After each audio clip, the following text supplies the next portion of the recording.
Innal hamdalillah nahmaduhu wa nasta'inuhu wa nastaghfiruh wa na'udzu billahi min shururi anfusina wa sayyiati a'malina. Man yahdihillahu fala mudilla lahu wa man yudlilhu fala hadiya lahu.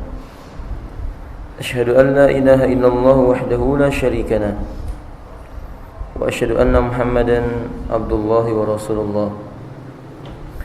Allahumma salli ala Muhammad wa ala alihi wa ashabihi wa man tabi'ahum bi ihsanin ila yaumiddin wa ba'du. Qala al-Imam Abu Zakaria Yahya ibn Sharaf an-Nawawi rahimahullahu ta'ala an Abi Hurairah radhiyallahu ta'ala anhu qala sami'tu Rasulullah sallallahu alaihi wasallam yaqul idza uqimatis salatu fala ta'tuha wa antum tas'aun wa'tuha wa antum tamshun wa alaikumus sakinah fama adraktum fasallu wa ma fatakum fa'atimmu muttafaqun alayhi wa zada Muslim fi riwayatin lahu fa inna ahadakum idza kana ya'midu ila salati fahuwa fi salatin.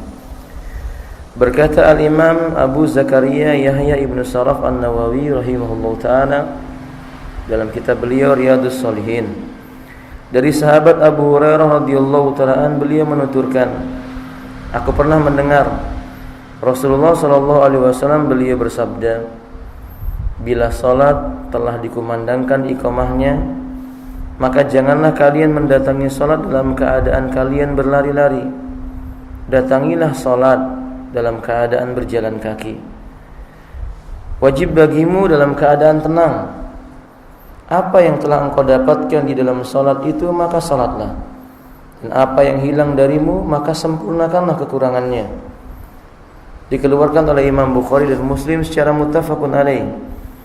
Dan terdapat dalam riwayat Imam Muslim tambahan kalimat, sesungguhnya seorang di antara kalian bila ia telah sengaja mendatangi salat berjamaah, maka baginya pahala salat tersebut. Qala Syekh Salim Al-Hilali hafizahullah ta'ala, Syekh Salim Al-Hilali mengatakan hadis ini memberikan kepada kita beberapa faedah. Pertama, an-nahyu anis sa'i inda iqamatis shalah li idraki takbiratil ikhrami, larangan seorang makmum mendatangi salat dalam keadaan berlari-lari kecil dengan tujuan niatnya ketika itu misalnya ingin dapat takbiratul ikhram. Benar ada keutamaan yang Nabi mengatakan dalam riwayat Imam Muslim, man adraka ma'al imami takbiratul ikhrami arba'ina layalin wa fi riwayah yauman arba'ina yauman. Barang siapa mendapatkan takbiratul ikhram bersama imam selama 40 hari, dalam riwayat yang lain 40 malam, ghufira lahu ma taqaddama min dhanbi, dosanya yang telah berlalu akan diampuni oleh Allah tabaraka wa taala. Akan tetapi mendatangi salat untuk mendapatkan takbiratul ikhram sambil berlari-lari ini dilarang, li'anna dzalika qad yadhhabul khusyu', ini bisa menghilangkan kekhusyuan minas shalah. Au at-tadabbur inda sima'il Qur'an, atau seseorang yang datang dalam keadaan berlari-lari itu akan hilang tadabburnya terhadap bacaan Quran imam. Padahal Allah Subhanahu wa taala memerintahkan kaum muslimin, demikian pula nabinya, jika Quran itu dibacakan untuk didengarkan dengan baik. Yang kedua, yanbaghi 'alal abdi ayatiya salata bi wiqarin wa sakinatin. Maka yang layak bagi seorang hamba mendatangi salat berjamaah itu dalam keadaan tenang dan tidak tergesa-gesa. Li'anna fi hukmil musalli, sebab orang yang berjalan menuju ke salat sudah dihukumi seperti orang yang sedang salat. Jadi orang yang berjalan menuju salat itu dihukumi orang yang sedang salat. Ini nasihat. Mungkin kalau berjalan kaki, insyaallah tidak terlalu banyak kita jumpai orang berlari, tapi biasanya naik kendaraan. mendengar suara adzan, kemudian naik kendaraan, kemudian dalam kondisi kebut-kebutan misalnya. Ingat bahwa larangan ini bukan hanya mereka yang berlari-lari, tetapi larangannya terletak pada ketergesa-gesaan. Dan dalam riwayat yang lainnya Nabi menjelaskan tentang innamal ajalatu minasyaitan wa innamat ta'aniyu minallah fa'alaikum bil anad. Kata beliau, sesungguhnya tergesa-gesa itu datangnya dari syaitan, sedangkan ketelitian perlahan-lahan datang dari Allah. Atas kalian bersikap teliti, hati-hati, tidak tergesa-gesa. Wallahu a'lam bishawab. Maka bentuk tergesa-gesaan mendatangi salat bagian dari gangguan syaitan. Fayan bagi lau i'timadu mayan bagi lil musalli i'timadahu. Maka yang layak bagi orang yang sedang menuju salat itu, dia posisikan dirinya seperti orang yang sedang salat. Bukankah orang salat itu tidak boleh tergesa-gesa? Maka mendatangi salat juga demikian. Wajtinabu mayan bagi lil musalli ijtinabahu. Dia harus menjauhi apa yang memang pantas dijauhi oleh orang yang sedang salat. Khusyuk itu dituntut. Hilangnya kekhusyuan dilarang. Maka berusahalah mendatangkan kekhusyuan baik menuju ke tempat salat maupun juga ketika berada di dalam salat. Tambahan, Syekh Mas'ud Hasan Salman menyebutkan memang tidak ada larangan orang menuju salat itu dalam keadaan berbicara, ngobrol. Tapi beliau mengatakan termasuk kekeliruan di dalam salat ketika seseorang datang ke dalam masjid, dia berdua saking tenangnya, maksudnya tidak terburu-buru, dia ngobrol berdua sambil berjalan kaki menuju shaf. Ini salah. Tidak boleh. Karena imam sudah membaca Al-Quran. Orang yang ada di dalam masjid, walaupun seandainya dia tidak mengerjakan sholat karena mungkin dia sudah mengerjakan sholat, dia jamak, di saat imam membaca Al-Quran, di dalam sholatnya tetap memiliki kewajiban baginya mendengarkan bacaan Al-Quran. Wa idza quri'al Qur'anu fastami'u wa ansitu. Kalau Quran itu dibacakan, maka hendaklah engkau diam dan kemudian dengarkan. Jadi kekeliruannya ketika datang masuk dalam masjid, imam sedang memimpin sholat, dia ngobrol. Apa dampak negatifnya? Masuk ke dalam masjid, masuk ke dalam shaf, dia pun masih terfikirkan apa yang ia bicarakan dengan sahabatnya itu. Ini khata. Jelas sebuah kekeliruan. Nah, kemudian kata beliau selanjutnya, al-ma'mumu yadkhulu ma'al imami 'alal halil lati yakunu 'alaiha.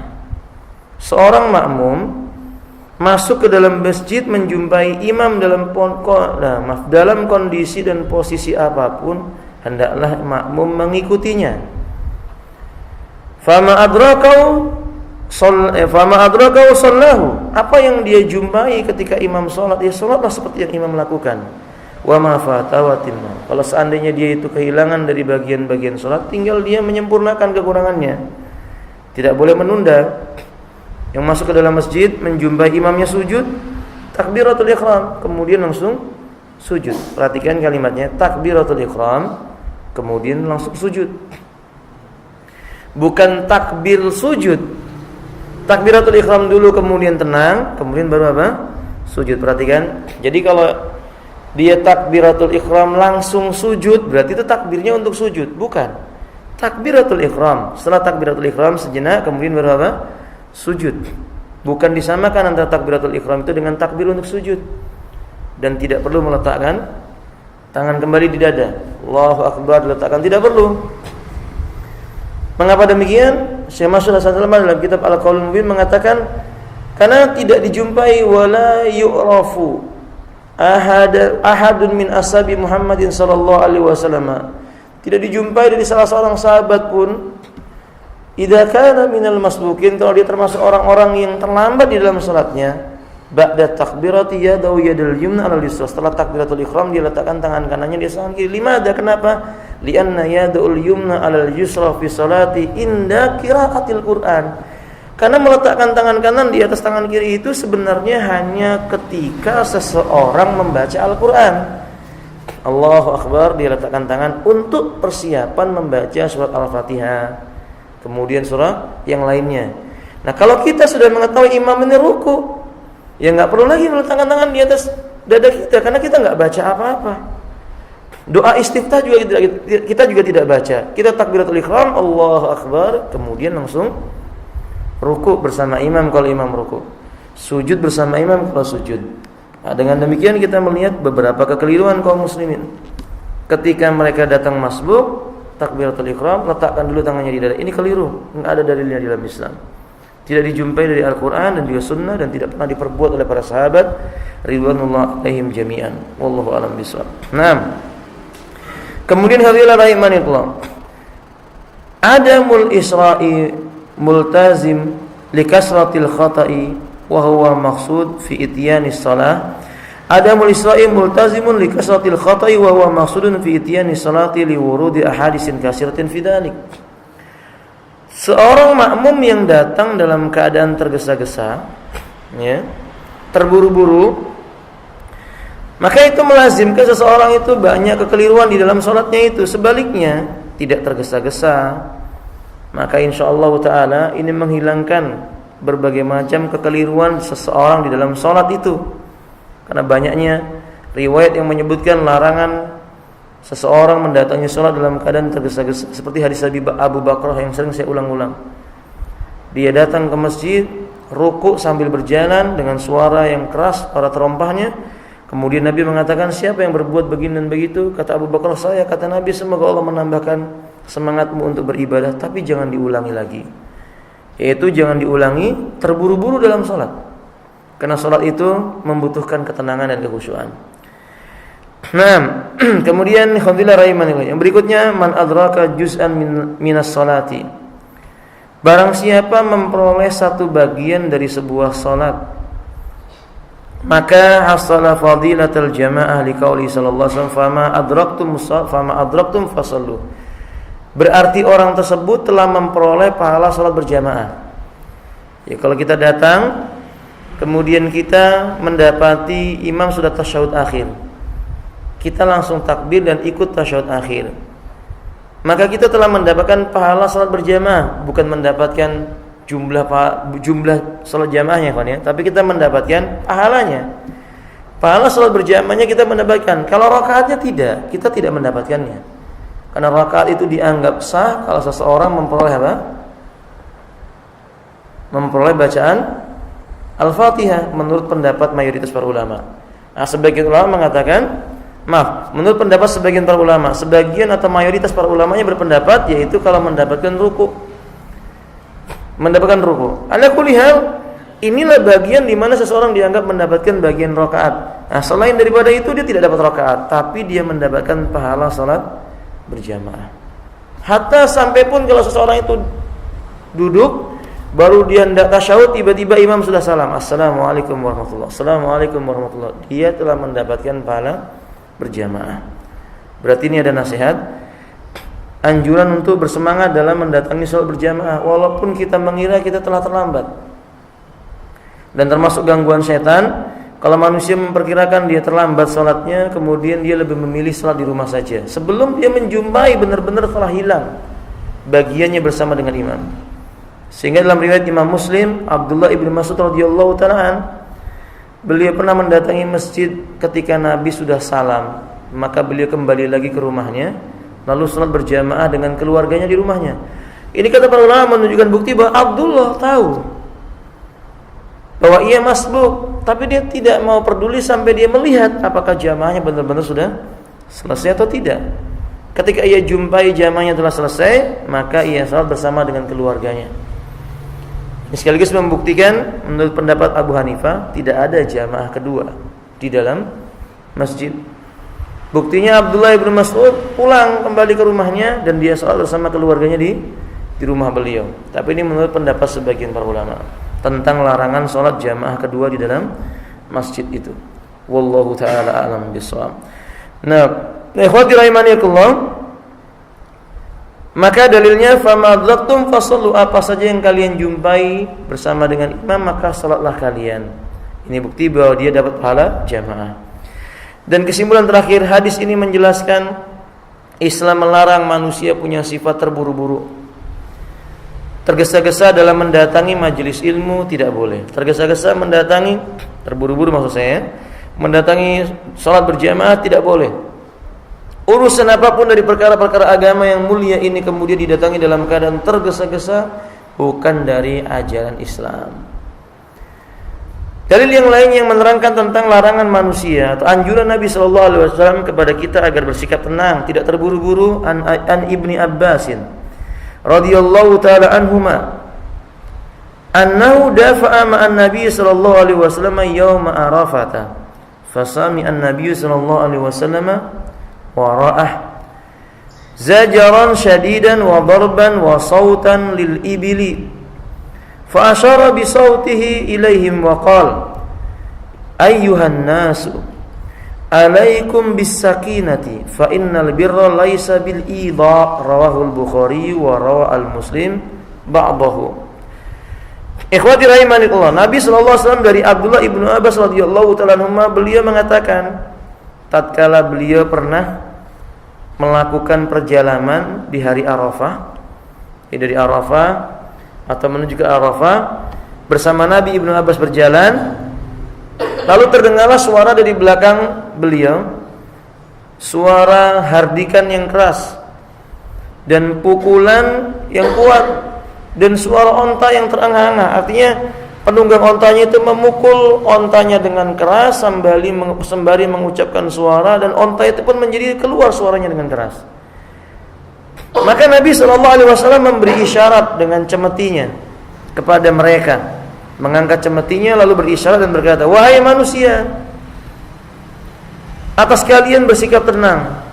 Sesungguhnya al-birra, apa itu al-birra? At-ta'ah, sebuah ketaatan, laisa bil idha, bukan dilakukan dengan cara idha. Apa itu idha? Maka makna idha itu maknanya adalah al-isra, terburu-buru. Ketaatan itu tidak diperoleh dengan cara terburu-buru. Ketaatan tidak diperoleh dengan cara tergesa-gesa, bukan.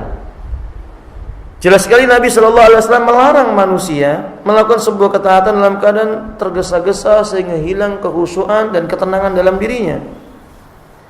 Sehingga kata Syekh Salim Al-Hilali di sini maka dikatakan oleh beliau, tukalliful isra fi siyari laisa mimma yataqarrabu ila Allah bihi. Seseorang membebankan kepada dirinya dengan sikap tergesa-gesa walaupun niatnya baik untuk mengerjakan sebuah ketaatan, itu bukan cara mendekatkan diri kepada Allah yang benar, bukan.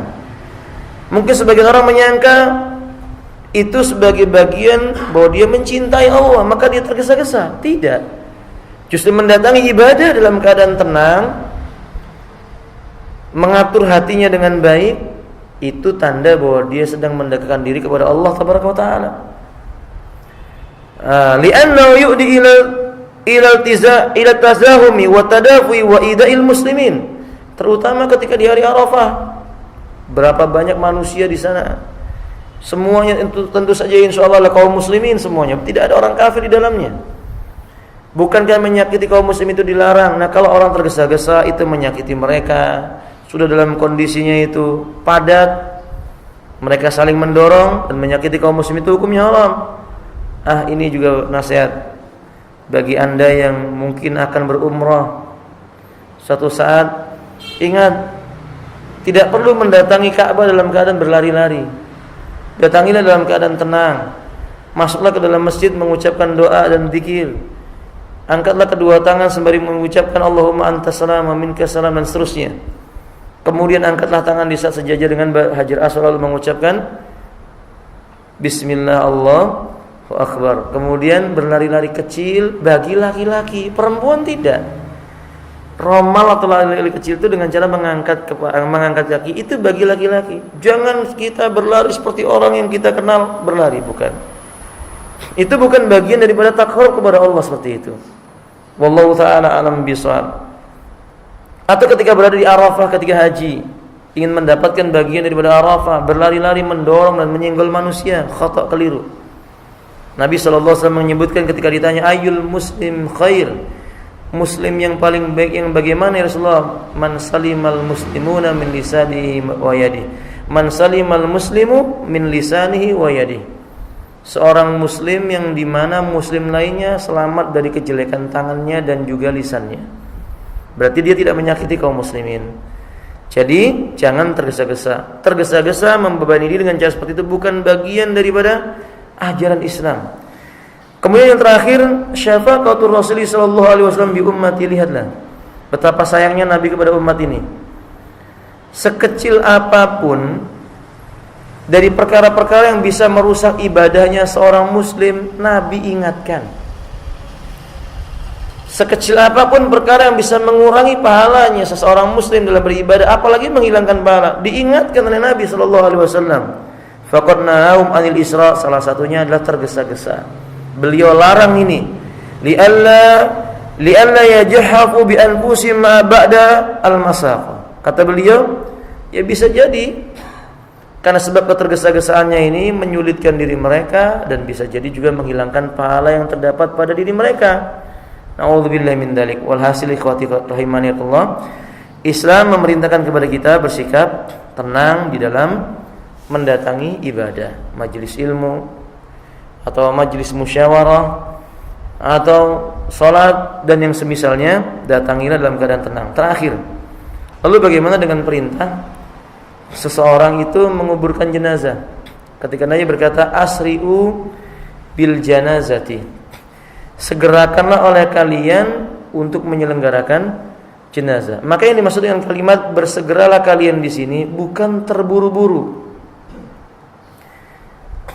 Dan ketika Nabi sallallahu alaihi wasallam menganjurkan agar kaum muslimin mengantarkan jenazah ke kuburnya dalam keadaan disegerakan, itu bukan berlari-lari. Tapi kata Al-Imam An-Nawawi, memperbesar langkahnya supaya cepat sampai. Jika seandainya itu orang pergi ke masjid, langkahnya dikecilkan supaya dapat banyak bekas jejak langkah dan itu keutamaan. Nah, kalau menuju ke kuburan dipercepat langkahnya, dipanjangkan supaya lekas sampai di makam itu. Dan ada hikmah yang lainnya. Karena sesungguhnya memakamkan jenazah itu ada illah di mana kita dianjurkan segera. Satu, jasad manusia kesanggupannya atau kemampuannya untuk bertahan dengan udara di muka bumi ini berbeda-beda, sehingga tingkat cepat membusuknya itu berbeda juga. Dikhawatirkan jasad itu cepat membusuk, mudorotnya menimpa kaum muslimin yang masih hidup. Sehingga Nabi mengatakan la darar wala dirar, tidak boleh menyakiti diri sendiri dan orang lain. Maka mengantarkan dipercepat itu justru sunnah. Wallahu a'lam bishawab. Yang kedua, kalau seandainya orang itu orang soleh, Nabi jelas mengingatkan kepada kita, orang soleh itu sudah sangat rindu dengan janjinya Allah. Nah, kalau dia itu orang yang toleh, yang tidak baik, Nabi telah mengingatkan kepada kita agar beban di pundak kita untuk memakamkan setiap jenazah itu hilang, dan agar orang mati itu cepat tidak dikenang oleh manusia yang masih hidup yang dia berbuat jahat itu. Nah, makanya saudara kaum muslimin rahimani Allah, ini sangat berbeda disegerakannya jenazah dengan terburu-burunya seseorang mendatangi masjid. Nah, wallahu alam bishawab. Ini juga buat takmir masjid. Alhamdulillah di sini tidak demikian, tapi di sebagian masjid termasuk tergesa-gesa itu selesai adzan langsung qomat. Selesai adzan langsung qomat. Ini tergesa-gesa. Kecuali dia memandang jamaahnya tidak mungkin ada lagi. Anda di majelis ta'lim, majelis ilmu, selesai salat maghrib, Anda ta'lim. Selesai ta'lim, Anda siap salat isya. Ternyata setelah adzan Anda langsung qomat karena memang enggak ada lagi yang datang, cuman yang ada di masjid itu saja. Ini bab yang berbeda. Zaid pernah bercerita kepada Anas bin Malik tentang jarak adzan dan iqamah. Maka Zaid mengatakan setakaran dengan orang yang menunaikan hajatnya. Setakaran orang yang menyelesaikan makan, setakaran orang yang menyelesaikan buang hajat, ya berkisar 10 atau 15 menit. Wah deh, tentu saja ini sholat yang tidak pendek waktunya. Ya kalau maghrib itu pendek waktunya, maka ini dianjurkan bagi kaum muslimin datanglah sebelum adzan dikumandangkan. Mudah-mudahan ini bermanfaat. Walhasil, bagian daripada tipuan syaitan terburu-buru di dalam beribadah. Nasallallahu ta'ala as-salama wal afiyah wa barakallahu lana wa lakum wa alaina wa alaikum wallahu alam bishawab. Ada waktu 4 menit kalau ada yang ingin bertanya. Khusyuk dalam salat itu yang seperti apa? Karena kadang kita berusaha untuk khusyuk mendengarkan lantunan dari imam, tapi pikiran itu jalan kemana-mana. Nah, kalau Ibnu Rajab Al-Hambali, minal khusyu'i wajhu rajulun qalbahu ila rabbih. Termasuk disebut khusyuk itu ketika seorang hamba telah berusaha mengarahkan hatinya itu kepada Allah, memikirkan ayat Allah yang dia baca, mendengarkan bacaan imam dan berusaha memahaminya, itu khusyuk. Bukan maknanya khusyuk itu menggambarkan kita ini wajahnya Allah seperti apa, bukan begitu. Oke? Tapi khusyuk itu berusaha memahami isi yang dia baca, mendengarkan dengan baik bacaan imam, lalu mengetahui gerakan. Habis ini gerakannya apa? Setelah takbiratul ihram bersedekap dibaca, habis ini apa? Ruku. Itu disebut dengan khusyuk. Bukan hilang ingatan, bukan nggak ingat apa-apa. Bukan khusyuk itu kalau ada bunyi ledakan dia nggak dengar, bukan. Bukankah sahabat Nabi yang ribat di medan jihad, dalam riwayat Imam Muslim, 2 orang, satu sedang istirahat, satu salat. Ketika salat dia terpanah di bagian kakinya, keluar darahnya. Dia sadar, dia tahu itu. Tapi dia tidak ingin membatalkan salatnya, karena dia ingin menikmati bacaannya, dan dia juga menginginkan menikmati gerakan-gerakan salat. Itu namanya khusyuk. Dia sedang menikmati bacaannya, dia sedang menikmati gerakan-gerakan salatnya. Itu disebut khusyuk. Oke? Paham? Bukan dia tidak ingat darahnya, bukan. Dia nggak peduli. Ketika Anda salat, Anda tidak pedulikan ada suara ledakan apa, yang jelas tidak memudaratkan Anda lanjutkan dan menikmati salat. Itu namanya khusyuk. Oke? Wallahu a'lam bishawab. Ada yang lainnya? Iya, silakan.